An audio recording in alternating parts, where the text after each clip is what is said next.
quelque chose en vous se souvient d'un lieu sans conflit, sans lutte, sans division. Un lieu antérieur aux masques et aux rôles où tout était un, simplement. Et pourtant, vous vivez dans un monde d'opposition. D'un côté, le désir, de l'autre, la peur. D'un côté, l'élan, de l'autre, la retenue.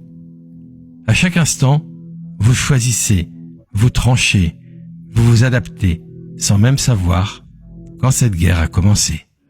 Nous avons plongé dans la matière, enraciné nos existences dans le concret, le visible, le mesurable. Nous avons exploré la surface du réel et oublié ses profondeurs. Nous avons habité le monde comme une carte, oubliant qu'il était un territoire vivant. Cette chute n'est pas une erreur, c'est une alchimie, car toute descente porte en elle une montée possible. Toute séparation cache un appel vers l'unité. Comme l'étoile qui ne peut naître que dans la nuit du ciel, ou le lotus qui s'élève toujours depuis la boue du samsara. L'humanité n'est pas tombée dans l'ombre, elle est descendue en elle. Non pas pour s'y perdre, mais pour la connaître, pour y déposer la lumière de la conscience, pour y semer le feu de la transformation.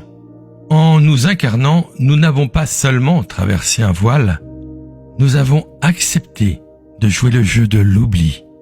Nous avons choisi de nous diviser, de nous perdre, de nous chercher, pour un jour nous retrouver.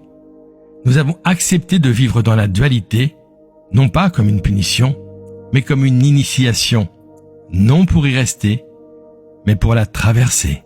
Antoine de Saint-Exupéry a écrit « Ce qui embellit le désert, c'est qu'il cache un puits quelque part. La dualité est ce désert, aride, silencieux, trompeur. Mais au fond, il y a une source. Et si vous tendez l'oreille, vous entendrez déjà l'eau qui murmure. Elle vous appelle, elle vous invite à revenir, non pas en arrière, mais en profondeur. C'est cette histoire que raconte ce film.